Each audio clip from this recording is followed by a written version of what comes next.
But just to fill you in, so the podcast started when I visited a degrowth conference in Malmo, just to lift the voices around. There were a lot of activists, academics there, had a lot of things to say. It's become more of an educational process for me because it gives me a chance to talk to people and talk about subjects that I like, music, sustainability, education. So it's very experimental. It's not like a mainstream podcast, but I have about 100 people. I think I probably know all those 100 people, so that's the good thing, because they're all like friends or family, and that's nice that it's growing organically. So, but that's the gist of what the podcast is, and then and occasionally I'll reach out. This was really interesting when I saw the post that you did, and I've seen pictures before, and it's it's humbling, firstly, to see the kind of work you're doing, but then also makes me think about like, oh, who else knows about this and what can I do, apart from just hitting a like. So let me now just, maybe you can introduce yourself and just give me the backdrop of, you can give me a little bit of maybe your childhood or what brought you to this point. Maybe you can start from like post-graduation. I know we both sort of jumped off the academic treadmill last year, and so I know you've been in Kenya since that point, if I'm correct. Yes, more or less. But just take it from here. Tell me who you are for the people who are listening, the 100 odd. Okay. Go for it. Okay, sure. Thank you. I have quite a story. My life has not really been straightforward. I have made many different decisions of what I always felt like would be the best way to live my life at that moment without really having a main goal in mind. I did, my first studies was engineering, so I did civil engineering, but I never got quite fulfilled with that. Got a bit bored. I was just sitting in the office, and throughout my studies and before my studies, I liked traveling, and so I thought, let me just travel and see what happens then. So I found a volunteering opportunity in Kenya. That was excellent. I was not planning on going to Africa at all. I had no connection to Africa, and actually not really much interest. But in the end, it was the continent where I haven't been before, so I thought, let me just go. And I supported a building project. Actually, it was a bit related to my profession. But I found out that there was so much more to do and to understand, and so many other struggles.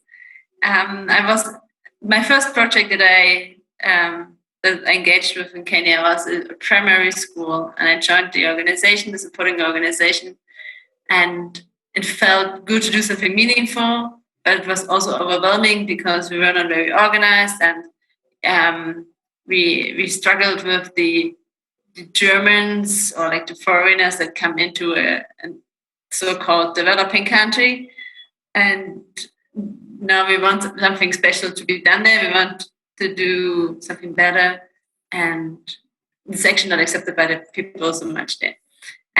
So me, I'm a person actually who wants to do things correct. I want to do things good. I'm always trying for excellence. So I struggled with that because there didn't seem to be a right way of doing that. I got interested in learning more about it. So after my first day of 8 months, I came back, but I didn't get any course. I couldn't find the right one. So I decided to do some teaching, and was teaching German for a bit until I got into the course where we finally met in Sweden of studying peace and development work. So that was a very good experience of exchanging ideas with other people, and I left it so motivated to now be like, yes, I'm going to change the world. I'm going to join an organization where I can learn so much from people who are already in the field. I can add new ideas, and it's just this awesome experience. And I applied to a few organizations in Kenya. I couldn't find anything. At the same time, I was sure that something would come up because the challenges are so many in Kenya, and I didn't really think one of them is more important than the other. So I decided just to go along and see. And actually, I did my master's thesis about Kenya and about how college graduates find jobs or don't find jobs most of the time. Right. And so finally, there was this guy who reached out to me on LinkedIn, and he told me he's building a school, and if I want to join and help him finding partners. And since I had nothing else, I said yes. And I realized that this is just the right thing for me. Funnily enough, I don't know how these things always come to me, because I found that with having the previous experience in the other project, I understood enough of the development context, what even about also about the school system and about Kenyans kind of do things. So that was helpful that I had some experience there, and my boss found out that I knew about engineering, and so I took over the construction of the school. Wow. Yeah. And he gave me a lot of freedom to bring in my creativity, my ideas of how to shape the school, what kind of culture we wanted, what kind of foundation we want to put the school. And it suits us very well. We want to do a different school, different than the regular Kenyan school, which is kind of rigid, which is kind of strict. Yeah. We kind of, we realized that many schools focus so much on learning, on knowledge, so that they can get a degree, so they can get, and then in the end they have a degree without a job. So it's too straightforward, their thinking, and we think we need to teach life skills, we need to teach any kind of soft skills, we need to put up, emotional intelligence. All these buzzwords are very important, and we want to get them a holistic experience in school where they can grow in any direction, where we support them mentally and emotionally and morally and spiritually and everything you can think of.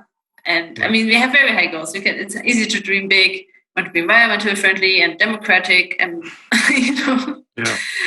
And the interesting part now is, how do we all put this into action? And it turns out this is much harder than you would think, or maybe you think it's hard.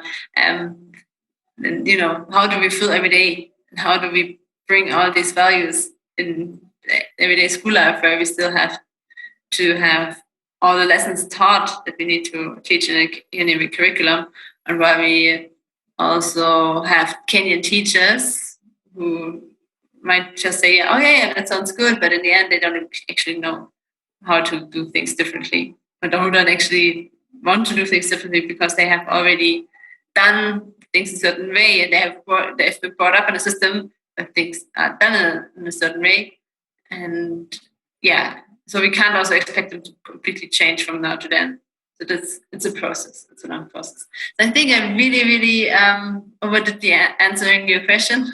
I think there was much more. I don't know if you want to know more about me personally. I think I'm just I have a helper syndrome, as they call it, I guess, which I don't think is a bad thing.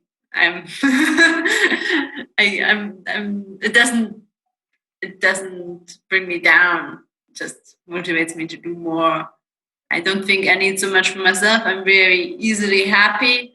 I don't have, living in Kenya, I don't have much money, and I don't have much of a big social circle, but I also realize I don't need so much distraction. I don't need to have free time activities every day, and I have other things that make me happy. It's all I can all substitute. The lifestyle is that I've chosen here because I'm in a small town. It's different, but I enjoy being different, I think. Yeah. Interesting. The fact that you're talking about a holistic approach, it's hard enough. I mean, it's not even possible even in developed countries. I'm just talking about what kind of a challenge must be going through there.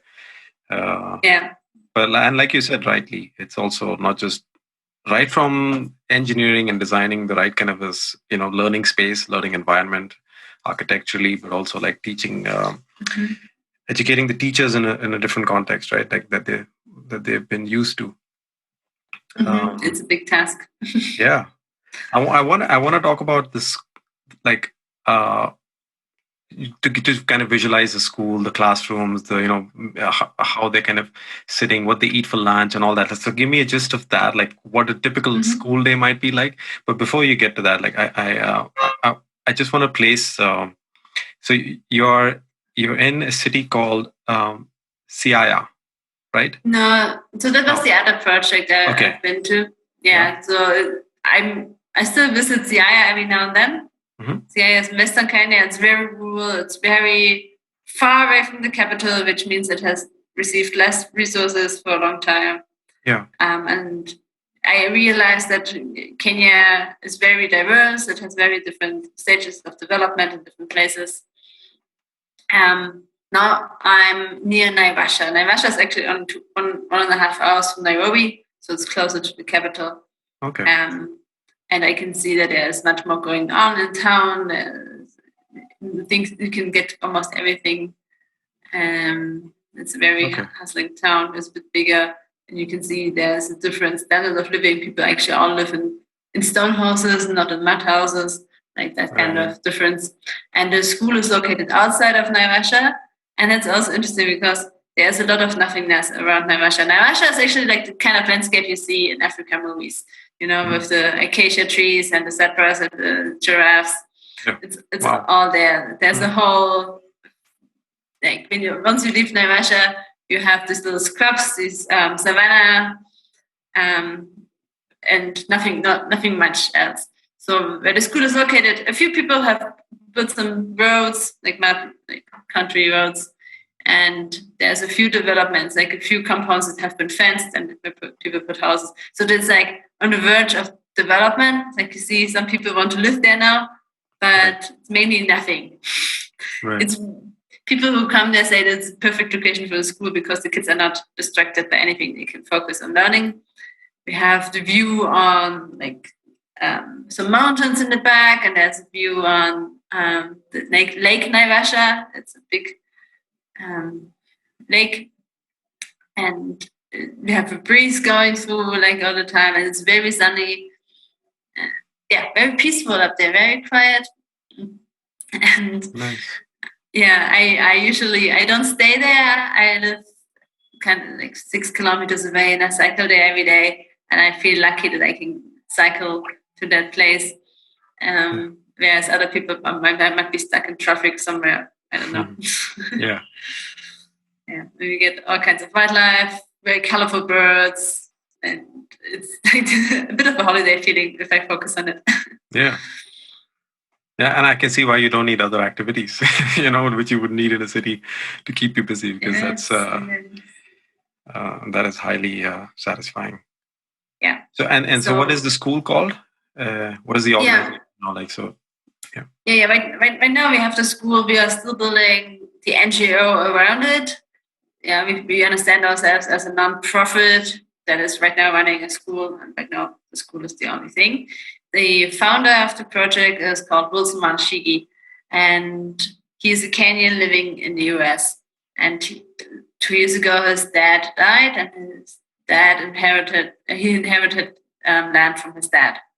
And he decided to build a school there because it was always kind of a thought, an idea, and he wants to honor his father, who was, as he says, the first humanitarian he ever knew. So the father was called Paul Wanchigi, and the school is called Paul Wanchigi Alpine High School. Alpine has been added because alpine trees they grow in like very high regions, like in the Alps and alpine regions, where the conditions are very tough. So they have to be very strong to grow there. Yeah. And so this is an analogy for the students who have tough backgrounds and who might struggle a bit, but they will still grow with being nurtured. Right. And so what's the school strength like? What kind of kids are we talking about? Yeah. We target vulnerable kids. They have this name in Kenya. We always use the abbreviation OVCs, orphans and vulnerable children. It's kind of vulnerable. You can be vulnerable maybe because you're just in a low income household and your family can't really get out of it. Maybe you're just a single mom. Maybe your mom died, with the grandfather. Yeah, there's all kinds of stories. Right. People who have no, it's kids who would otherwise not really have any chance for anything. And the way we look for them, because we actually don't have sponsors on our own. We don't have money. Right now, we only had whatever capital the founder had, but this is not sustainable. So we look for organizations that are already sponsoring these kids in primary school. So we are a secondary school, and we want to continue the mission and the vision that other organizations have with those kids. They, because we want, if people invest in kids, bring them to primary school, put them in food programs, have maybe sponsors from the outside. You want that kid to actually really succeed in life. Yeah. Not just to have kind of a good primary school phase. And so what we have been doing, we have reached out to other organizations and nonprofits and told them, hey, if you want to, you can send your kids here. And then we actually work together. This is a partnership on ensuring that the kid is growing up the way we want, for it to reach its full potential, to find some talent, get an idea of what the kid can do after school. That we are reporting often, so that we can help the kid, because in most other schools there's not much communication going on. After 4 years of high school, they come out and they have a grade, and then they have to see what's happening then. Right. Yeah. Is it the government that supports the school? So I understand education is free in Kenya, but it's not entirely free. Yeah, primary school education is free. Okay. Secondary. And primary school is not even that free, because they have then they will ask for pocket money here and contribution to textbooks there, and then the school uniform, and then all these other things that you have to pay. So it's often very difficult to, if you don't have anything, some parents cannot send their kids to school, or the kids are sent home. They have not paid a thing. And secondary school, there are still some kids that don't go to secondary school. So they always say they want to have everyone in school, but so far the government is not reaching that goal. There's private schools, there's public schools. And public schools are usually cheaper, but they're also then overrun and not very good, not very well managed. And they really won't nurture the kids as much. I mean, it's if the kid is sharp, then of course it can still succeed, but it becomes much more difficult. And in private schools, there's anything, between the ones that are okay, but they all run on school fees. So secondary schools mostly run on school fees, and that can range between, I don't know which currency you want, but maybe in Swedish krona. Okay, yeah. In dollars, maybe dollars is good. They can be anything between $20 per term and $2,000 per term. You could find any kind of school. And we also have. Yeah. I mean, this is in the end, India as well as Kenya were British colonies, so there's some parallels. Yeah, I mean, there's also school uniforms and stuff in Kenya. Yeah. So we also have a system of school fees. It's just that not the parents are paying them, but the organizations. So we have just opened a school in May, and this is our first term, and we have 20 students, which people, and sometimes I'm like, it's not only 20 students and we put so much effort, but it's also a good start. It's better, than nothing. And I think we'll have so many more kids next year, and we can still try out how to be a school with just a small amount of this a few number. Yeah, I can only imagine it growing. I was looking up. I was trying to get an idea of the demographics, and I found out that it's less. I think almost half the population was less than 14 years. Like half of Kenya, 0 to 14, whatever. Like Yeah, something like that. That's a lot of children. Yeah. It's like so many other countries. The population explosion is hard to stop. Maybe they have not having 8 children anymore, but only 4. But then still the population is growing. Yeah. I think in cities, people, it's yeah. I think urban context probably fewer children, and rural context is so quite a number of children. So it's you actually see it on the street. You feel it when you're in Kenya that there are so many young people, not just children. Yeah, also so many young adults who are trying to figure out life, and especially life in the modern world where things are changing so quickly. And I always feel that in Africa things are even changing more quickly, and you have a huge divide between rural and urban. Between the young and all the generations couldn't be different, and people are really asking themselves about their identity. Who are they now? What is the African culture in them, and where are they just adopting maybe a modern culture that comes from somewhere else?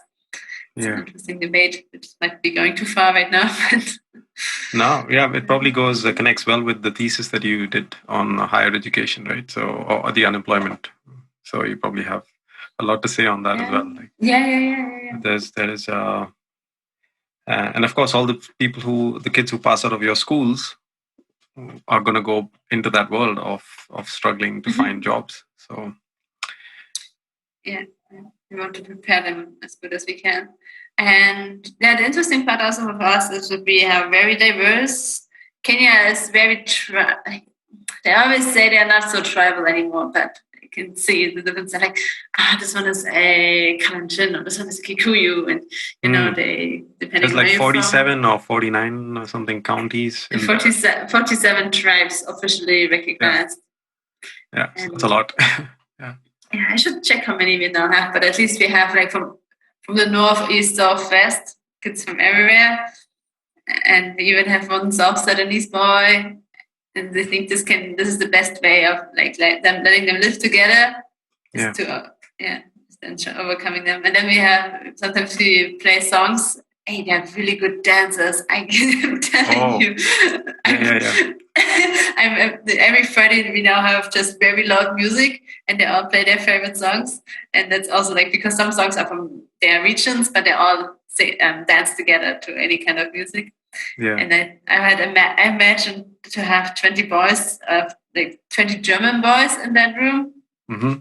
And like they would just be standing on the window and like, oh. Yeah. I just saw. I'll probably share it with you. I saw a lovely video of I don't know which part of Africa, but they're dancing in the streets, and the child comes in. He drops a watermelon on the floor. And then the watermelon breaks into like many parts. This is like a rough road, right? And then he's dancing while he drops it. And then his friends are all picking up pieces of the watermelon, and they're eating and they're dancing at the same time. Wow. It's a really fun video. Like, and they all cool. Take turns in picking up the piece. And I was like, this is an artistically curated, so creative. Well done. And they were like, I don't know, maybe less than 10-year-olds, just a group of them. Yeah. So interesting. But they always get exposed to it. Any occasion, they just put the speakers full blast and everyone is dancing. So that's really good. So what kind of what kind of staff is there at the school? So the kids stay in the school, and then you have 20 kids, and then is there someone who's overlooking like who's there now? For example, you have someone who's a caretaker or. Okay, so I told you the place is very remote. Yeah. So it's so remote, there's no rental houses nearby. So we actually built a staff house for teachers on the compound. So the teachers are actually staying on the compound, and one of them is usually in charge. Okay. And so we have a principal and 4 teachers. And then we have 2 cooks. which are just from the community. And we have a groundsman who's also staying there. Wow. Yeah. That's a good amount of stuff. I know. Yeah. Whenever we calculate food, I'm like, wow, they're eating so much. Yeah. But I mean, it sounds like the right kind of foundation for a school, right? Like the amount of schools and the quarters you've built. And so in terms of, the core strength is already ready there. I think it can. Yeah. Now we can just expand. We already know where we're going to build the next house, the next dormitory, and so on. It's like you were asking me before if I can walk you through the compound, right? Mm-hmm. And it's so funny because Kenyans have like a certain way of doing things. And we had so many discussions with our Kenyan board of management. Mm-hmm. They're like, so the first thing when you come in, it needs to be the office. And with us, it's not. It's actually like you have to pass through 2 classrooms, like in between 2 classrooms, and then you go around the corner, and then you see the office, and you actually enter a U-shaped setting where you enter the lowest point of the U, and it's not a U yet, but yeah. So okay, so how to describe the U? But the one that is like the lowest, the horizontal line of the U, that is the classrooms. Whereas right now we have 4 classrooms and 2 that look like classrooms, but they're actually a dining hall and kitchen. Everything we build is a classroom size. So we have units of classroom. Yeah. So in case later on we want to grow or change things, we can always turn things into classrooms or the other way around. Yeah. So even the dormitories is a 2 classroom size building.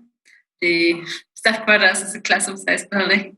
The only thing that's different is the office. That one looks like a family home. Okay. Yeah. Yeah. We have a library. We have a science lab, which is all inside the classrooms. And we have a playing field where they play football. And we're going to we have 3 acres. And we're going to rent 2 more acres from the neighbors to actually play there. So we have more space for agriculture and growth. Yeah. Wow. What about music room? I might be like... I actually went to visit another school in Nairobi yesterday, and you would have liked that. They actually had like these small recording rooms, like soundproof, and they had a big room with like 5 pianos and guitars. Oh, wow. And I was like, I was so that's jealous. A lot. Yeah. It'll come. So, slowly. Yeah. I hope so that we can like expand all these areas, music education isn't just important as artistic education and whatever, just because we want to explore their talents. So if we don't expose them, we will never find out what their talents are. Yeah. We also need teachers who can actually teach them and not just let them try out things and see if it works out. Yeah. Maybe this is a segue, but I could talk to you about it later. I mean, I tried an online course called Songwriting for a Cause, just to teach kids how to, write better songs. If you ever want to bring the kids on a Zoom, I'd be happy to, Hey, that would be so fun. Maybe help them write some songs. Even without instruments, they can. It's about texting. Yeah. It's mostly about text, so it's just about like trying to come up with the right kind of rhymes. Think of a theme, Okay, so every Saturday we have this slot from 1:30 to 2:30 where we have like a guest speaker. Yeah. So that could pretty much be anything. We just started this program, right? But we felt like we need to bring input from the outside somehow. Yeah.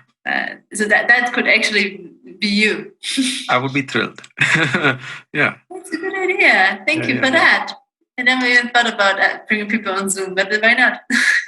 Yeah, if you have the kind of... I was wondering how is the kind of digital setup? Do they have like I guess blackboards, but it's not a digital... Is there a digital setup? So we don't have electricity. I'm sorry if I sound so daft. Because No. maybe expecting. It's because we're so remote. I didn't think about it that there's no. Actually, electricity is not too far away. There are some neighbors that have it, but because we have a bigger demand and it's a bit far away, we need a transformer, and it's just getting very, very expensive. Yeah. Eventually, we might have it, but right now we just have some solar lights, and that's all. And if the teachers need to charge the laptops, they take them to the neighbor who has electricity. Wow. So it's a lot of improvisation right now. The teachers are even sharing. There's the 3 lady teachers are sharing a room, because we don't have enough space. Wow, it makes me feel. We don't have running water. We're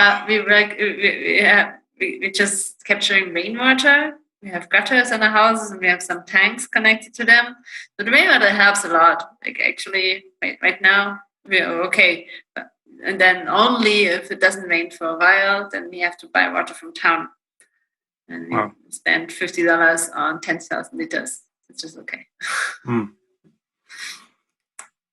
Wow. Yeah, so at multimedia, we don't have like the beamer, I guess, projector. We don't have a printer. It's a bit, slowly. We're starting.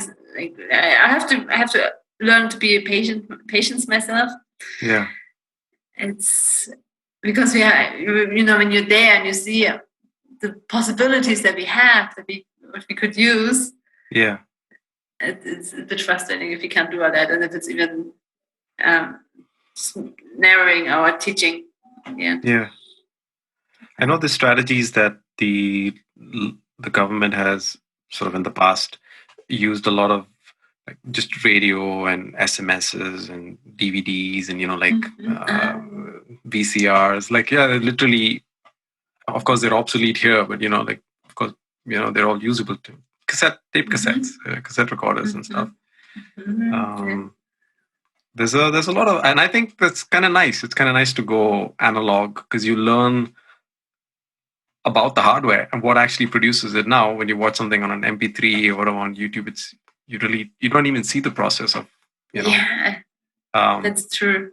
It's not physical anymore. No, and it's a chance to educate. See. Yeah, exactly. Yeah, it's the only thing that you can kind of roll the pencil and wind the film around. I used to do that. Yeah, so I kind of miss those things. I think it's nice that in some sense that you don't have that. And give me a bit of the economics. So if people, you provide all these resources, and then you're also you're connected to other organizations or NGOs, but they're only supporting with providing kids or maybe a few resources. But then how do you get the is the UN or like I don't know, is the USAID involved or whatever, any other like? No, so I think that once you have a running school, you could actually probably apply for funds somewhere, which we haven't done yet. We're just too busy because we've just opened the school. The founder was starting on the principle that he doesn't want to get anybody really involved because he feels so responsible for other funds and he doesn't really know how it's working out. So he just wanted to do it himself and create it and not being like accountable to anybody else. So it's amazing actually that he has spent his life savings. I don't know. He talks about wanting to have an electric car, which he can't buy because he now has spent everything in Kenya. Like he is sacrificing a lot. He told his family, no more spending. We have to send money to Kenya. Yeah. So this is very admirable, but it's not sustainable. So we really do want to have more school fees. Some actually have received some this term, but we have also made deals with partners so that they would send their kids, and maybe we don't even charge them school fees, just so that we enter the partnership and then they can pay school fees later, maybe next year if more kids are coming. Yeah. So money-wise, right now it's a little bit constrained, but we're also hopeful for the future. We actually had visitors from the US like a very nice couple. He's a pastor, and he's like, some people in my church, they just want to give. So whenever you have anything, just let me know. So we still we need to reach out to those people, definitely. We just need to organize ourselves. We can also tell them what are our needs, even we're thinking about, and okay, we need maybe a better solar system, but then what exactly do we want? How much do we want to spend on it? And so on. And about partnerships also, like there's this other environmental organizations that we have reached out to. They donated about 150 or 200 trees because we also think in the barren land there we need more trees. So that's one of our side missions, to plant a lot of trees. So and we usually just share a lot with people. We reach out to other principals so that we just on ideas we can grow from others, because we don't know how to run a school really, so we have never done this, so it's good to get feedback and have from others. And the good thing about Kenya, most people are very much used to having a network, to do networking, to keep people in the loop, because you never kind of know when you're going to use them or need them. And here, because Kenya is a funny country. You can't rely on politics. You can't rely that things actually work the way they're supposed to work. So it's good if you know your people. They can help you in case of anything. Yeah. We hope that the more we reach out, the more we can learn, the more we progress in the end. And we sometimes, we would drive to Nairobi just to meet this lady who somebody told us we should meet because she's also having school, blah, blah, blah. Right? We have no idea what it means, but let's just go there and see, reach out. And some meetings are great. Some meetings we're like, people. Well, I guess that's how networking works. You kind of just have to put yourself out there and just keep expanding the network. And then one day it clicks with something. Yeah, exactly. And so I spend a lot of time in the school because I also find it very fruitful. They are open to whatever I bring in. The other day I actually told the kids, hey, let's do acrobatics. They went along. Nice. Oh, wait, I have to tell you, because remember we did the River of Life with Chris? Yeah, I did that. I just told the kids. That's a great workshop. Of course, they were not as creative. They're like, here, I drew my primary school, and now this is my secondary school. So, but they still did an artistic way of looking at their life, and they got to talk about it. So it was nice. They enjoyed it, I think. I think I have to on one of those Saturdays, apart from music, the other thing I could offer is I used to do a city planning drawing workshop with kids in Dubai. So you pick your favorite geometric shape, circle, triangle, rectangle, whatever, and you put it on a paper, and that's going to be a city, right? So, and then you say, okay, what do you want in that city? Do you want a bridge? Do you want a hospital? Do you want an airport? Do you want a dance club? Whatever it is, school. And so then they kind of like just draw shapes into them. It's just to kind of get them thinking about what a city really needs. Maybe at some point they grow up to become, I don't know, city planners or architects or engineers, but just to kind of spark that idea. Sort of a critical thinking way of. I like that, because even for myself, I realized that you usually accept any given environment that you grow up in. You accept that this is the road and this is the way it is. Especially, in Kenya, when we come from the outside, we're like, why don't you have sidewalks, people, right? But it's easy to say that from the outside because we use something else. But even we had to realize that everything we find here, maybe it came from another generation that built certain things, but people have thought of it. People have had a reason for putting things there. And that's not usually a perspective that you take. You just assume things are there because they have always been there. That's the reason. True. Yeah, so that would be great. I would even like to do it myself, like participate in the workshop. Yeah. It's really, I think it feels more meaningful to me, at least, to do those things in that context. And I'm just trying to think now. What I would love it if you can share. I guess people who want to support, they do it through PayPal, or you probably have a link for those kind of. You don't have that. Okay, I'm not. You think. I would think that. I'm so daft, yeah. Okay. No, too bad. I'm not so much involved in the other project anymore. We are much more based on donations. Right. I think because we're not registered as an NGO yet or an organization. So it's just a school, and like you said, it's a private school. That makes it a bit difficult. We definitely have like things that we need to finance, like the solar, better solar. We need a car because we're so far remote that it's difficult to bring anybody to hospital in case of an emergency. So there's definitely things that we need. Books. We have a library. We need books. Ship them. I don't know how.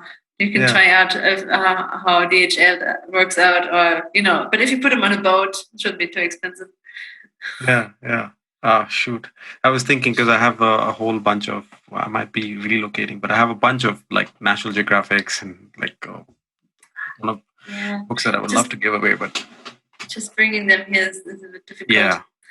And I don't really have anybody traveling here either right now. Yeah.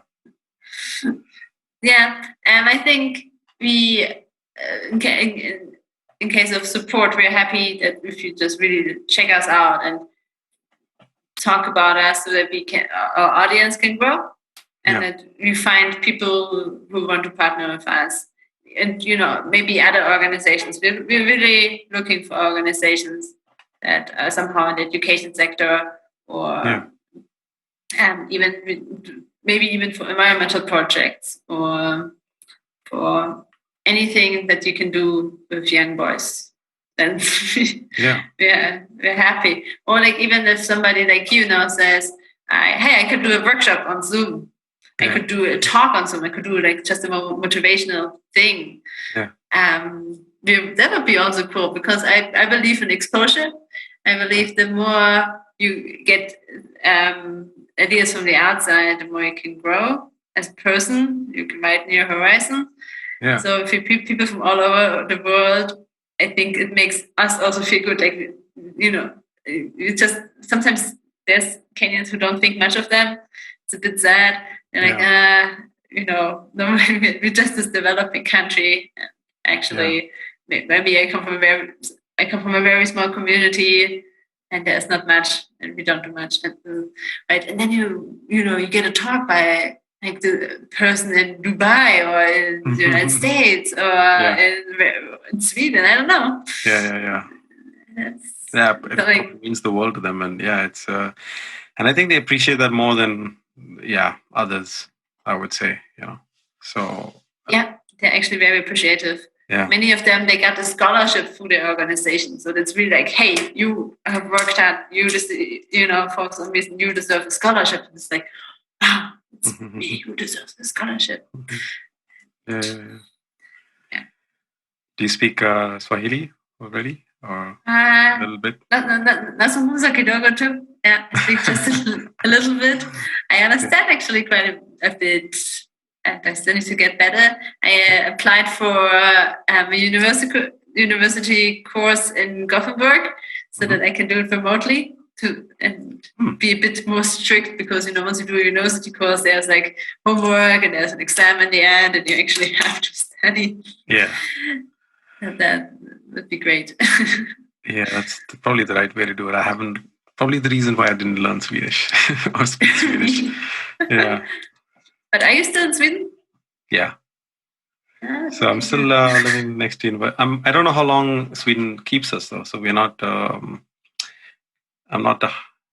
Things have become a little acute over the last year, I would say. We're still trying to figure out like what the plan is. So yeah. Wow. But do you have a job? I've been working as a dishwasher for about 9 months, and then my hands got affected with the chemicals. So I had to quit. But just odd jobs. But I do have a company that I've, which is why I do the podcast as well. I tried to. This doesn't bring me money, but then I do a lot of things, aggregate projects around this, so I can do stuff like this. So I take a lot of like odd jobs. To actually do it just to maintain you, so you can follow your passion. Yeah, I got the feeling. I mean, that whole project you did with that water tower. I mean, it was just so passionate. It was just and so creative and new. I admired you for like, okay, I will do the Instagram now, and I will do this and that. And like, so many ideas. So I totally see it. But I also guess that those little shops are not the reasons why they want to keep you in the country. Yeah. So. But I'll let you go. It's what time is it there in Kenya now? It's 2022. 2020. Yeah, it's about an hour ahead. Yeah. But it's okay. It was very engaging. I didn't feel tired. So that was good. Yeah. I'm glad. I'm glad we did this, and we'll catch up another time. I want to see how the progress is going. Also. Thank you for being interested. It's also flattering to me. Oh no. I'm absolutely interested in. Yeah, I'm happy to put this out. Hopefully people will watch and, engage. Yeah. Oh, sounds good. Okay. And have a good night. Yes, you too as well. Okay. Bye.